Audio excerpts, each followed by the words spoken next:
नमस्कार मित्रांनो. आज आपण पुन्हा लाईव्ह आलो आहोत. कारण आपलं एक चित्र मागच्या सेशनमध्ये अपूर्ण राहिलं होतं. ते त्या पूर्ण करण्याच्या दृष्टीने आपण आजचं सेशन घेत आहोत. म्हणजे आजच्या या सेशनमध्ये पूर्ण होईल की नाही याची खात्री नाही. परंतु प्रयत्न तर आपण तसाच करणार आहे. तुम्ही हे चित्र बघू शकता. मागच्या सेशनमध्ये आपलं हे अर्धं चित्र झालं होतं. अर्धं म्हणजे बऱ्यापैकी झालं होतं. अर्धं तर नाही झालं. आणि आता पुढचा भाग आपल्याला आता पूर्ण करायचा आहे. मला अपेक्षा आहे तुम्ही माझ्यासोबत मागच्या सेशनचं काम करून आता माझ्या कामापर्यंत तुम्ही आला असाल. आला नसेल तर हरकत नाही. तुम्ही माझं व्हिडिओ बघून बाकी काम पूर्ण करू शकता. तर आपण चारकोलमध्ये हे चित्र करतोय. चारकोलसाठी काय काय इक्विपमेंट असतात ते सगळे मी पहिल्या सेशनमध्ये सांगितलेले आहेत. आता आपण डायरेक्ट कामाला सुरुवात करूयात. ओके.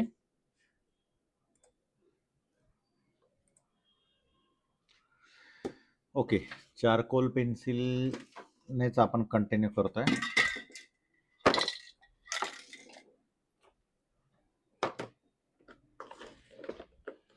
चारकोलमध्ये सॉफ्ट, मीडियम आणि हार्ड असे 3 प्रकार असतात. ही हार्ड आहे. हे ओळखण्याची एक सोपी खूण सांगू का, म्हणजे कॅमलिनचे जर तुम्ही वापरत असाल तर हार्डला इथे लाल रंग असतो, मीडियमला इथे येलो कलर असतो, ही मीडियम, आणि जी सॉफ्ट असते त्याला निळा पट्टा असतो. तर अशा 3 प्रकारच्या पेन्सिल आपण वापरूयात. ही मीडियमसाठी सॉफ्ट. ओके. चला स्टार्ट करूयात. आता इथपर्यंत झालंय आपलं. आता कंटिन्यू करूयात.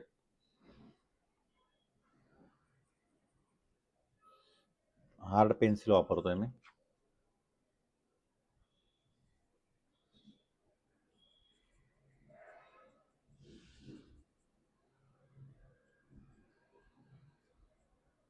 आधी शेप क्लिअर करून घेऊ. असा ओठ थोडासा उघडलेला आहे. रेफरन्स चित्र तुम्ही पाहू शकता.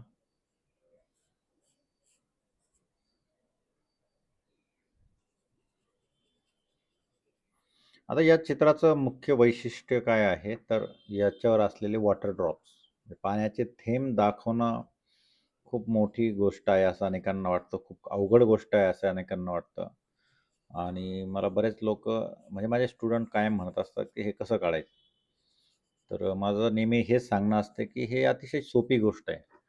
पण ज्यावेळेस तुम्ही वॉटर ड्रॉप दाखवता त्यापूर्वी डायरेक्ट वॉटर ड्रॉपचं काम करायचं नसतं. म्हणजे इथं इथे तुम्हाला इथे वॉटर ड्रॉप दिसतोय, मग डायरेक्ट वॉटर ड्रॉप करायचं नाही. आधी पूर्ण काम बॅकग्राऊंडचं, म्हणजे चेहऱ्याचं पूर्ण काम जसं आहे तसं रिअलिस्टिक पद्धतीने करून घ्यायचं आहे. आणि मग त्यानंतर शेवटच्या टप्प्यात ते वॉटर ड्रॉप आपल्याला दाखवायचे.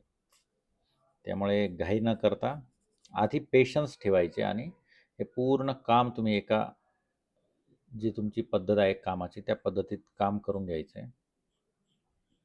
आणि मग वॉटर ड्रॉपकडे जाऊया. आत्ता सुद्धा आपण तसंच काम करणार आहे.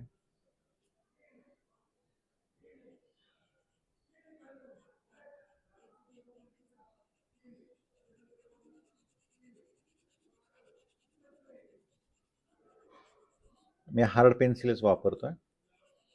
आता इथे अंधाराचा भाग आहे, तो बाहेर येता येता अंधारच राहणार आहे.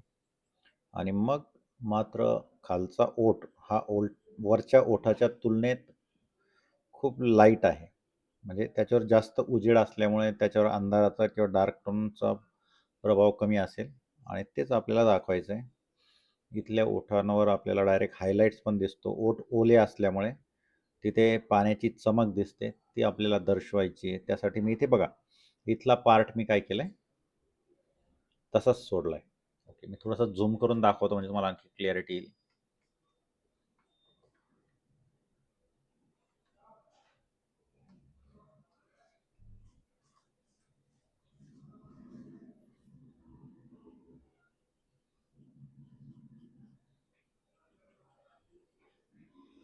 याला पेपर स्टंपच्या सहाय्याने आपण स्मज करूयात. पेपर स्टंप कधी पण मित्रांनो असं राऊंड अँड राऊंड, म्हणजे जसं असं गोलाकार पद्धतीत फिरवायचं आहे तुम्हाला, जेणेकरून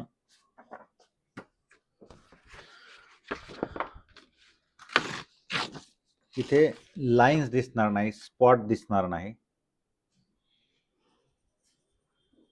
चारकोल करताना कधी आपला हात जर त्या चित्रावर टेकत असेल तर त्यासाठी असा कुठला एक कागदाचा तुकडा तुम्ही घेऊ शकता आणि तो हाताखाली ठेवून मग काम करा.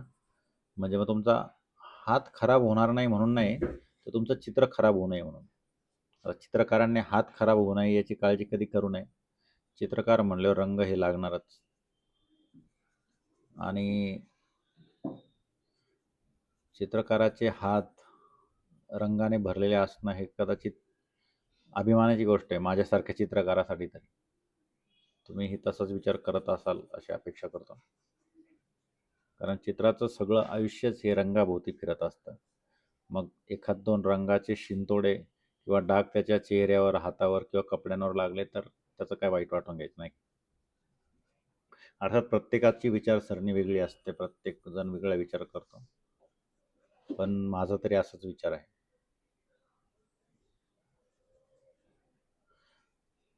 I am always to be proud as to be an artist. Okay. आता ही प्रायमरी स्टेज झाली आपल्या ओठांची. आता मी मीडियम पेन्सिल वापरतोय.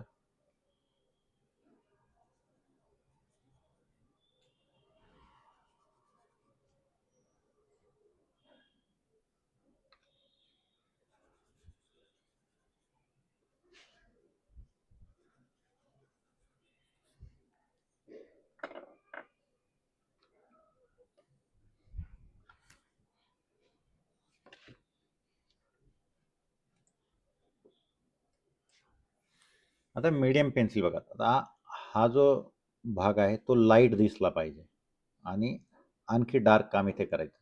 मग त्यासाठी काय करायचं, हा तसाच सोडायचा आहे आणि जे डार्क आहे त्याचं काम फक्त मी मीडियम पेन्सिलने करतोय.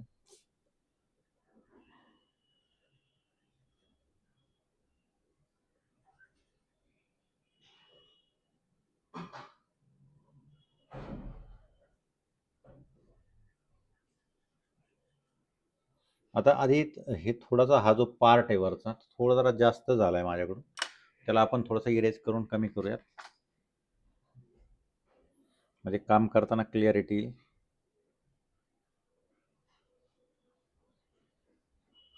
आणि थोडंसं स्माईल पण येईल, म्हणजे माझ्या नाही, चित्राच्या चेहऱ्यावर.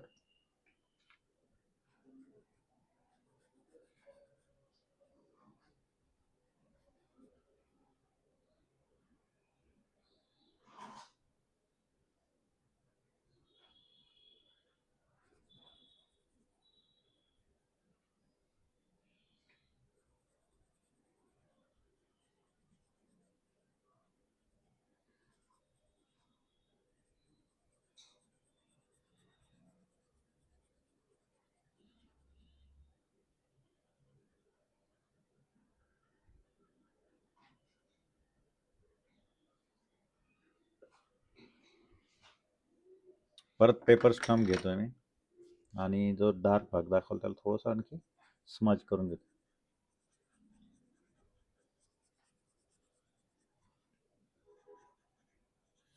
नंतर मीडियममुळे आपल्याला अपेक्षित डार्क टोन आलेला नाहीये. मग आपण आता सॉफ्टकडे जाऊयात.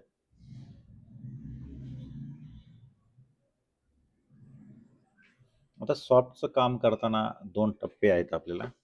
तर पहिला टप्पा जो आहे तो जे ओठ आहे, ओठाच्या मध्ये दोन ओठांच्या मध्ये जो अंधार आहे त्याचं काम करायचं खरं तर.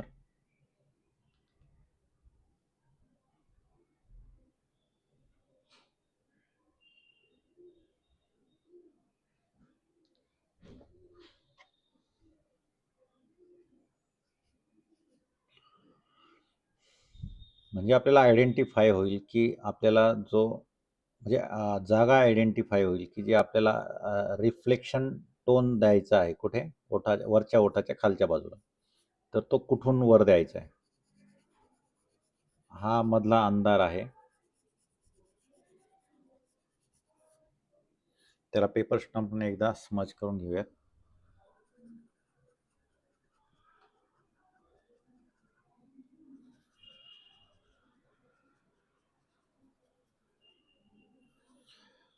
कुठल्या पण चित्रामध्ये जसे डार्क टोन, डेप्थ महत्त्वाचे असतात, तसेच light tone, highlights, reflection tone हे देखील तितकेच सपोर्टिव्ह आणि महत्त्वाचे असतात. कारण तुम्ही एक गोष्ट लक्षात घ्या, की ज्यावेळेस तुम्हाला एखादा भाग जास्त लाईट दाखवायचा आहे किंवा खूप डार्क दाखवायचा आहे, तर तो त्याच्या शेजारी असलेल्या लाईट किंवा डार्क टोनशिवाय तुम्ही त्याला दाखवू शकत नाही. म्हणजे आता असं समजा, की मला हा भाग खूप लाईट दाखवायचा आहे. ज्यावेळेस मी ओठ डार्क करेल, त्यावेळेस त्याचा लाईटपणा, त्याचा प्रखरपणा जास्त वाढेल, त्याचा व्हाईटपणा. म्हणजे कुठलीही गोष्ट पांढरी दाखवायची तुम्हाला, तर तिच्या शेजारी जोपर्यंत तुम्ही डार्क कलर देत नाही, त्याशिवाय त्या पांढऱ्याचं महत्त्व वाढत नाही, है ना? हा तसाच काहीतरी प्रकार आहे. आता बघा, ओठांचं जे काम केलंय मी, 2 ओठांच्या मध्ये जो अंधार आहे, तर तिथला हा जो वरचा भाग आहे, हा आपल्याला एकदम हार्ड आउटलाईन द्यायची आहे. आता खालच्या बाजूला मी थोडंसं स्मज करत त्याला लाईट, डार्क टू लाईट करतोय. म्हणजे आतून डार्क होत होत बाहेर येताना त्याला पुसटशी रेषा असेल, म्हणजे रेषा आउटलाईन नसेल, पण ती पुसत पुसत जाऊन लाईट लाईट होत जाते. ओके. वरच्या आणि खालच्या आउटलाईन मध्ये हा डिफरन्स आहे, नीट लक्षात घ्या. तुम्हाला एक काम करताना तसंच डिफरन्स ठेवायचा आहे. बघा, वरची आउटलाईन शार्प आहे आणि खालची आउटलाईन मात्र नाहीच आहे.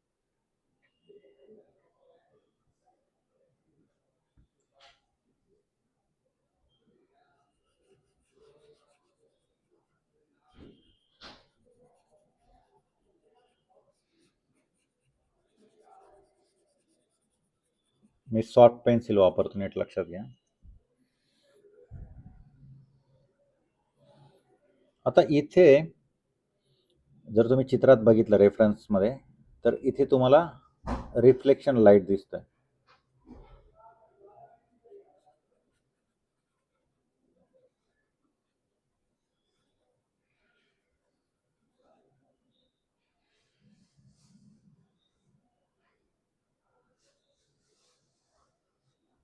तो मला सोडायचा आहे आणि खाली पुन्हा डार्क टोन आहे, जो मला दाखवायचा आहे. आणि त्यामुळेच मी जसं मागाशी सांगितलं, की या डार्कमुळेच तुम्हाला हा इथला रिफ्लेक्शन लाईट परफेक्ट दिसणार आहे, ध्यानात घ्या.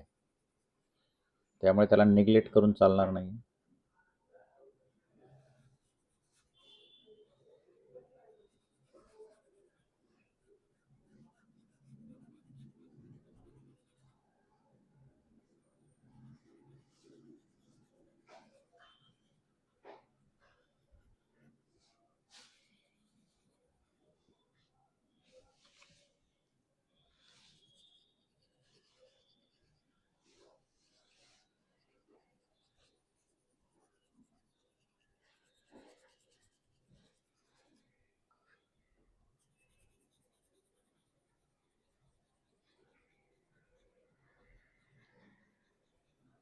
आता आपण पेन्सिलच्या ओबडधोबड रेषा मारल्या आणि पेपर स्टंपने त्याला स्मच करतोय, पण तोच पेपर स्टंप मी त्या रेषांच्याच डिरेक्शनने जर केला असता, तर त्या पुन्हा रेषा दिसल्या असत्या.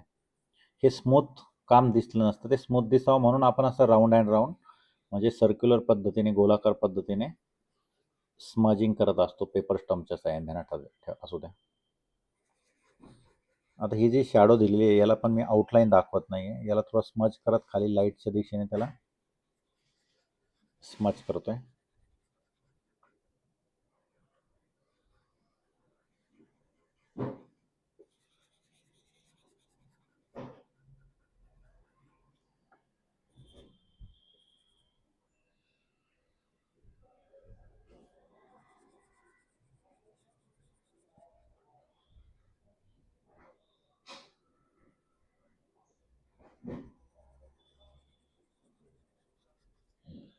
ते खालच्या ओठामध्ये मी आणखी थोडासा डार्क टोन वाढवतो. सॉरी, खालच्या ओठाच्या वर जो अंधार आहे तिथे.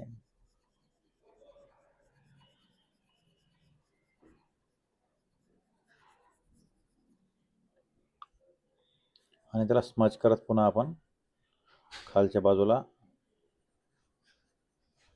स्मच करूयात.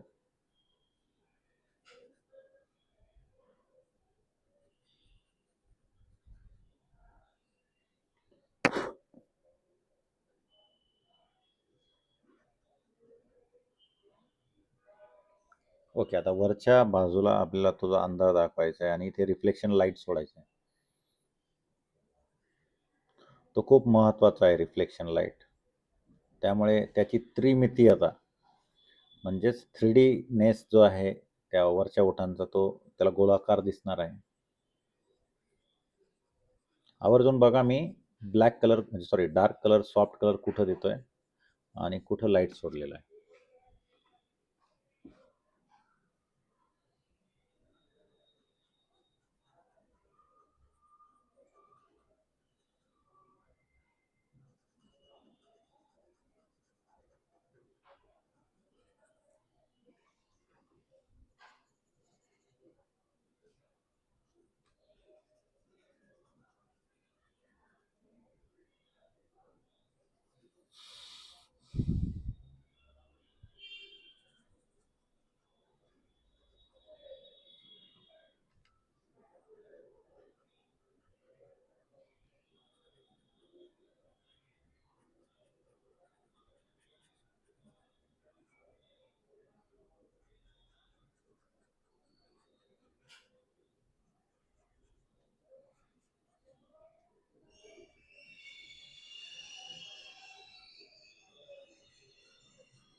आता इथे रिफ्लेक्शन लाईट दाखवायचं. आता आपल्याकडे तर पॉसिबल नाही झालं त्या याच्याने, तर आपण याला इलेक्ट्रिक इरेजर वापरून त्याला थोडंसं लाईट काम करूया.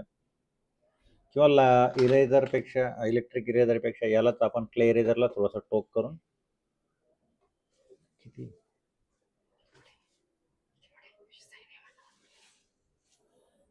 क्ले इरेजरच्या सहाय्याने सध्या एकदा ट्राय करू आधी.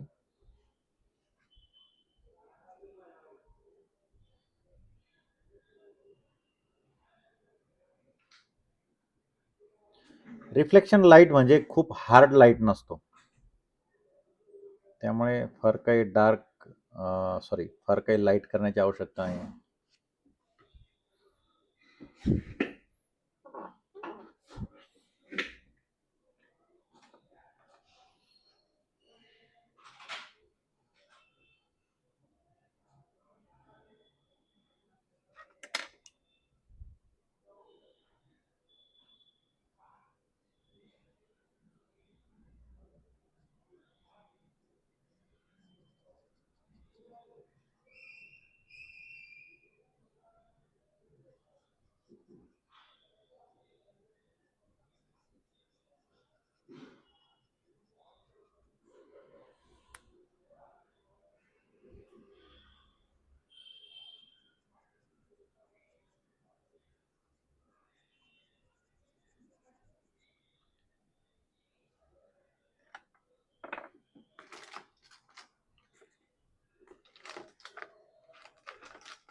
बघा आता पेपर स्टॅम्पच्या सहाय्याने मी त्याला स्मच करतोय. आता बघा इथला जो म्हणजे तुम्ही जर इमेजमध्ये बघितलं तर इथला जो रिफ्लेक्शन लाईट आहे तो इथल्यापेक्षा जास्त आहे. म्हणजे इकडे थोडासा स्मूथ करायचा आपल्याला, कमी करायचा आहे. पण रिफ्लेक्शन लाईट आहे.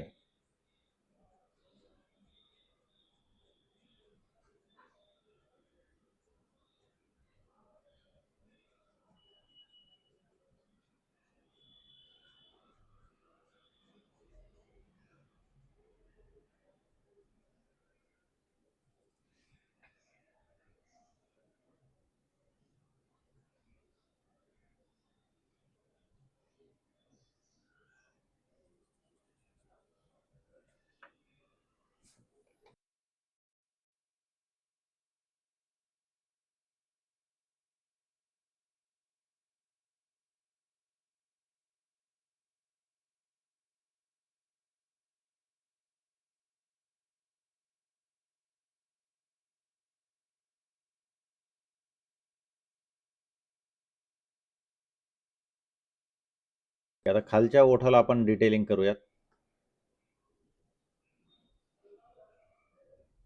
मीडियम पेन्सिलचा वापर करतो मी.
इकडच्या भागात थोडे सॉफ्ट पेन्सिल वापरून आणखी डार्क टोन करतोय मी.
ओठाचं काम जवळपास पूर्ण झालंय माझं. आता आपण ओठाच्या वरचा भाग करूयात.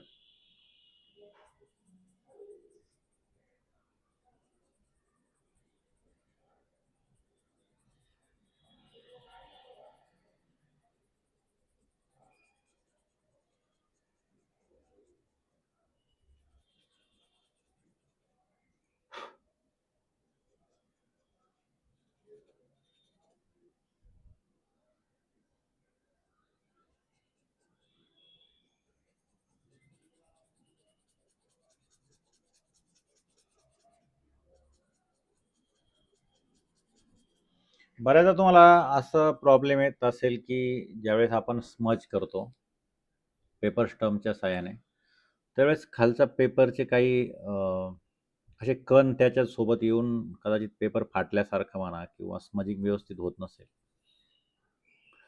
तर त्या प्रॉब्लेमचं खरं कारण काय असतं माहिती आहे का? तुम्ही जो पेपर वापरताय चित्र काढण्यासाठी, तो जर कमी GSMचा असेल, जरा कमी दर्जाचा असेल, तर मग सहसा असे प्रॉब्लेम येतात.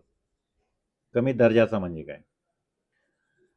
तर क्वालिटी जर कमी असेल म्हणजे हलकी असेल किंवा मग जो पेपर आहे तो जर समजा 200 GSM पेक्षा कमी असेल, 150 GSM असेल, 200 तरी पण कमीच आहे, पण 300 GSM सफिशियंट, 300-350 GSM असेल तर खालचा पेपर स्मज करताना सपोर्ट करतो आणि मग ते काम पण सुपेरियर होतं.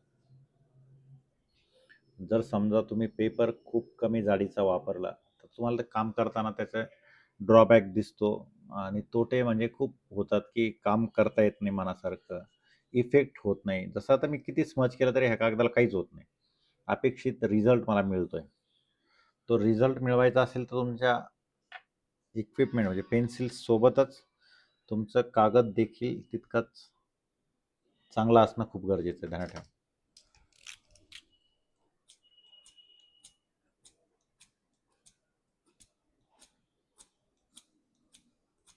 पेन्सिलला नेहमी टोक ठेवा. आता मी मीडियम पेन्सिल वापरतो, पण तिला टोक नव्हतं. आता मी पुन्हा तिला टोक करतोय. कारण टोक असल्याशिवाय तुम्हाला काम करता येत नाही. विशेषतः त्याला जास्त टोक यासाठी हवं आहे, की ज्यावेळेस तुम्हाला शेडिंगचा पार्ट करायचा आहे, तर त्यावेळेस तुम्ही टोकाने शेडिंग नाही करू शकत ना, तर त्याचे जे साईडच्या एजेस असतात, तर त्याच्या सहाय्याने तुम्हाला शेडिंग करायचं असतं. त्या एजेस कधी असतील ज्यावेळेस तुम्ही बघा, आता ह्या पेन्सिलचं टोक आता आधी अगदी छोटं होतं. आता मी त्याला हा जो भाग आहे चारकोलचा तो ओपन झाला पाहिजे. म्हणजे आपल्याला त्याच्या सहाय्याने स्मजिंग करून अपेक्षित शेडिंग करता येते. बघा, पेन्सिल छोटी असेल तर आपल्याला टोकाने काम करावं लागतं. पण आता मी काय करतो, हे जे साईडचे एजेस आहेत ह्याने काम करतोय. जसं की आता बघा, म्हणजे लाईन उमटत नाही आणि मग आपल्याला जास्त एफोर्ट पडत नाही स्मज करायला. कारण निम्म स्मजिंग हे पेन्सिलच्या सहाय्यानेच होतं. तर ग्राफाईट असो किंवा चारकोल असो, तर त्याची ही गोष्ट ध्यानात ठेवा, की पेन्सिलला अशा प्रकारे टोक केलं हवं आहे. त्याचं ग्राफाईट किंवा त्याचं चारकोल जास्तीत जास्त प्रमाणात ओपन हवं, की ज्याचा वापर करून आपण स्मज करू शकतो. याला मी बोटाने पण करू शकतो, हाताने पण सॉरी पेपर स्टंपने पण करू शकतो.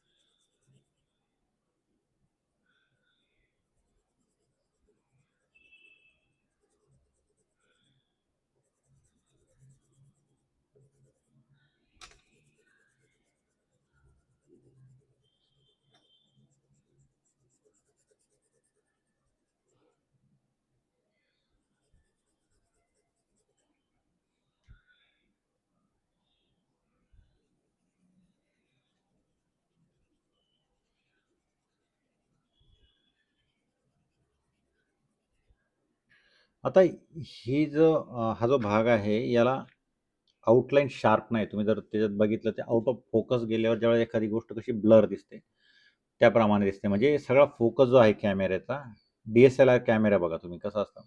याचा सगळा फोकस नाकावर आहे.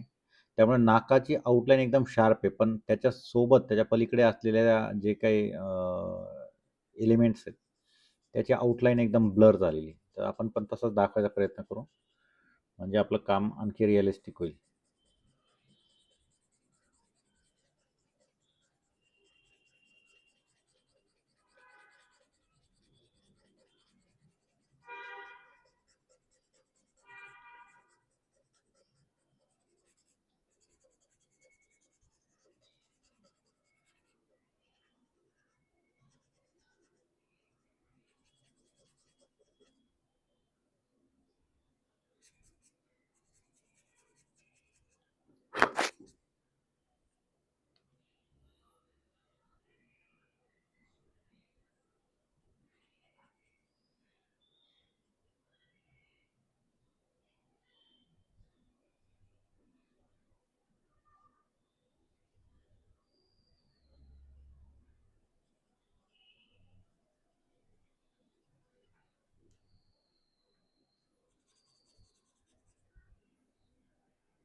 सॉफ्ट पेन्सिल घेतोय मी.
आता इकडे जास्त डार्क येतं, तिकडे मी जास्त डार्क करतोय.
हा रिफ्लेक्शन लाईट आता आणखी प्रखर झाला बघा. ज्यावेळेस आपण त्याच्या भोवतीचं डार्क काम वाढवलं, रिफ्लेक्शन लाईट आणखी प्रखर झाला, प्रकर्षाने दिसायला लागला आहे.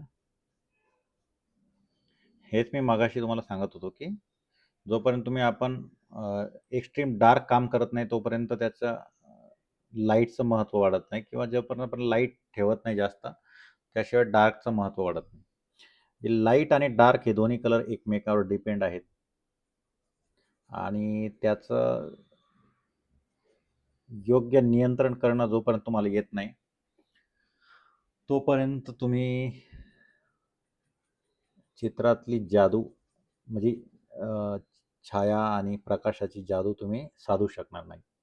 त्यासाठी थोडासा स्टडी करा, निरीक्षण करा, ऑब्झर्वेशन करा. Observation is must in every art.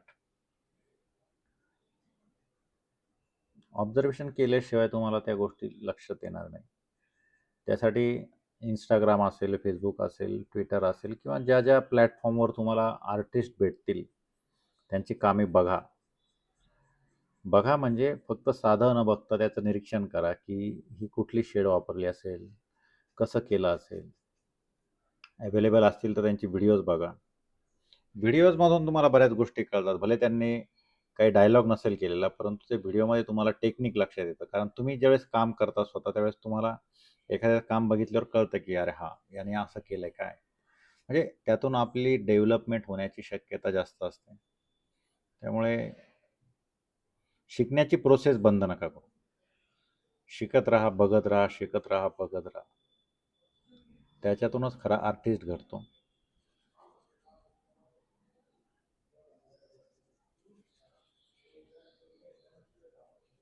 बघा इथे मी तोच पेपर स्टंप वापरतोय, पण थोडंसं लाईट म्हणजे सॉरी त्याचा प्रेशर कमी करतोय, म्हणजे इथला लाईट भाग मला दाखवता येतो. आता त्याचा प्रेशर वाढवला की थोडासा डार्क टोन आला इथे.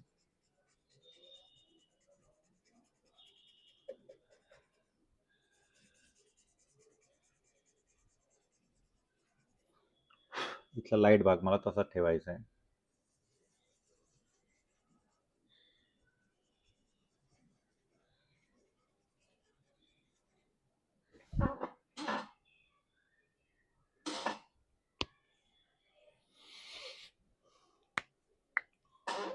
आता हा भाग लाईट आहे, पण तो तितकासा लाईट दिसत नाही जितका आपल्या रेफरन्स इमेजमध्ये आहे. तर का? की जोपर्यंत मी हा भाग डार्क करत नाही, तोपर्यंत याचं महत्त्व लाईटचं वाढणार नाही किंवा तो लाईट जास्त दिसणार नाही, है ना? त्यामुळे आपल्याला पेशन्स ठेवून काम करावं लागेल आणि काम केलं की मग रिझल्ट येईल.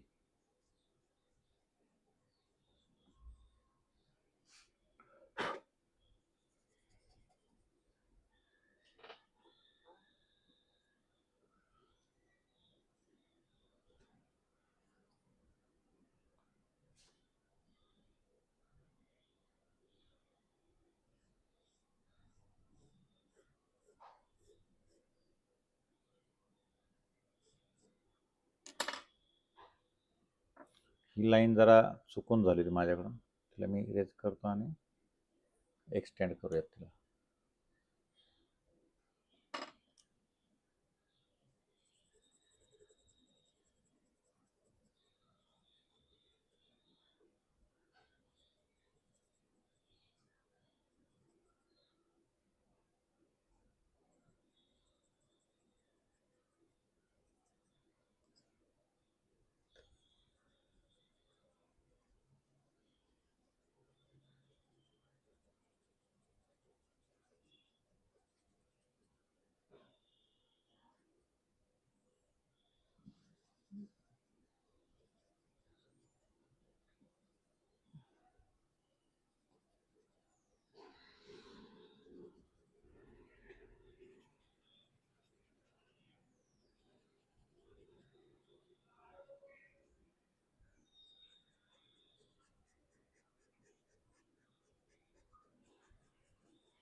एखादा भाग तुमच्याकडून डार्क जरी झाला तरी न घाबरता, डगमगता पेपर स्टाम्प सॉरी क्ले इरेजरने त्याचे पर्सेंटेज कमी करू शकतो आपण आणि पुन्हा त्याच्यावर काम करू शकतो.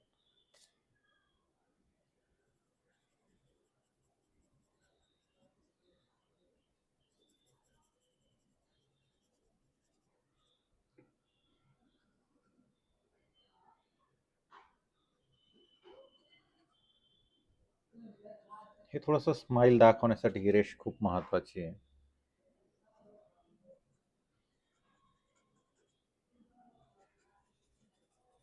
आणि ते स्माइल झाल्यामुळे तिथे थोडासा डार्क टोन येतो,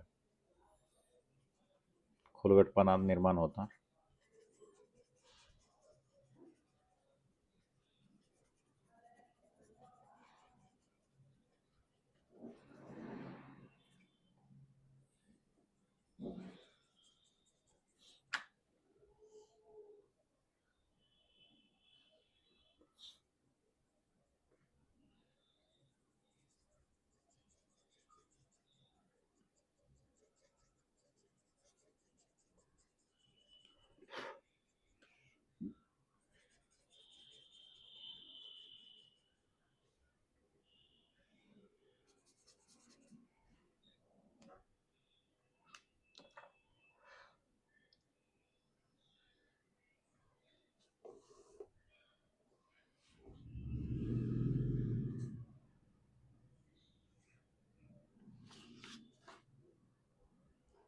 आता इकडचा भाग पूर्ण करूयात आपण.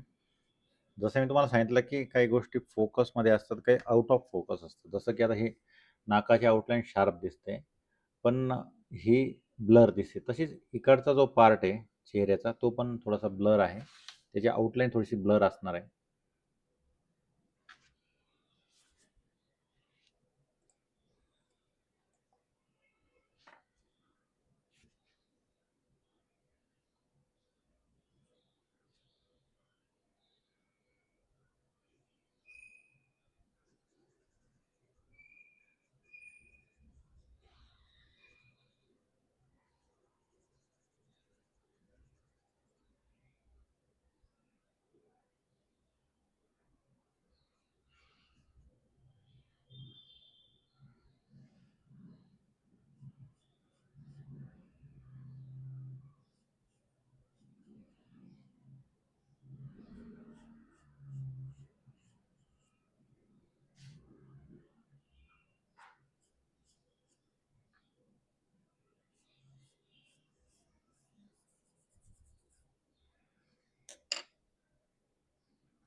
आता हा जो बॅकग्राऊंडचा भाग आहे हा एक्स्ट्रीम डार्क आहे, त्यासाठी आपण कॉम्प्रेस स्टिकचा पण वापर करणार आहे.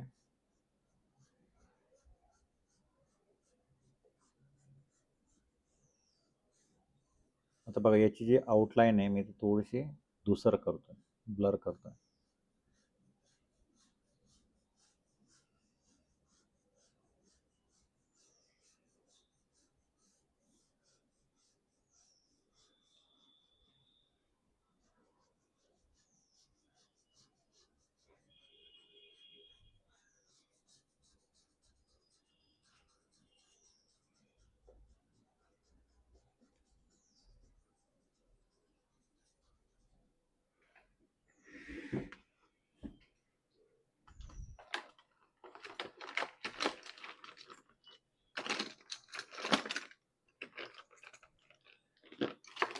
ही जी कॉम्प्रेस्ड स्टिक असते तिच्या साहाय्याने आपण काम करूयात.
आता एक्स्ट्रीम डार्क आपण ज्यावेळेस करतो एखाद्या भागाला कागदावर, तर कालांतराने त्याची स्मज करण्याची कॅपॅसिटी पण हळूहळू संपत जाते.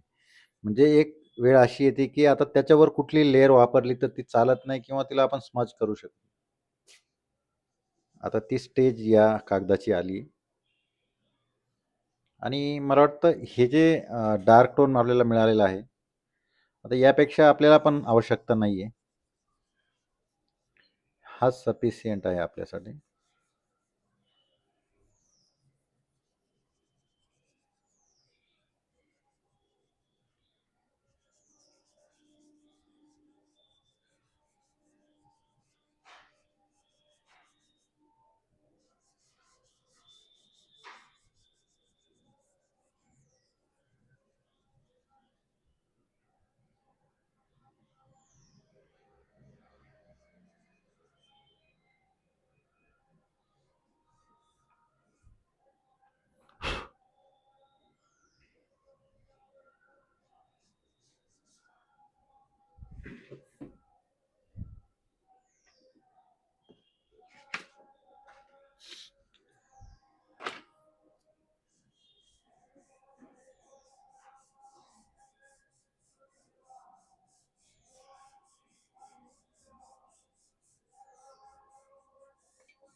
तर मित्रांनो, अपेक्षा आहे आजच्या या सेशनमधून तुम्हाला बऱ्याच चांगल्या गोष्टी कळाल्या असतील.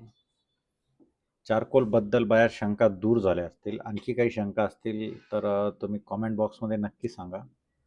बाकी लाईव्ह क्लासमध्ये तुमच्या इतर शंकांचं निरसन केलं जाईलच. पण तुम्ही YouTubeला बघत असाल तर तुमच्या काही शंका असतील, काही मागण्या असतील, तर तुम्ही कमेंट बॉक्समध्ये सांगा आणि नक्कीच आपण त्याचं निरसन पुढील सेशनमध्ये करूयात. आता पुढच्या सेशनमध्ये आपला प्रयत्न असा असेल, की हे पूर्ण चित्र कंप्लीट करायचं. जरी नाही झालं तर त्यासाठी आणखी एक सेशन लागेल. कारण रिअलिस्टिक आणि हायपर रिअलिस्टिक चित्र करताना वेळेची काळजी करायची नाही. तुम्ही जर वेळ बघून चित्र केलं तर ते पूर्ण होणार नाही. म्हणजे अपेक्षेप्रमाणे पूर्ण होणार नाही. चित्र घाई पूर्ण होईल तर त्याला महत्त्व राहणार नाही. तुम्हाला रिझल्ट हवा असेल तर तुम्हाला वेळ द्यावा लागेल. कुठल्या पण चांगल्या गोष्टीसाठी तुम्हाला वेळ हा कंपल्सरी द्यावा लागेल. तर बघूयात पुढच्या सेशनमध्ये चित्र पूर्ण होतं की आणखी एक सेशन लागतं. तोपर्यंत थांबूयात आणि पुन्हा भेटूयात आपण. Okay. Thank you friends. Bye bye.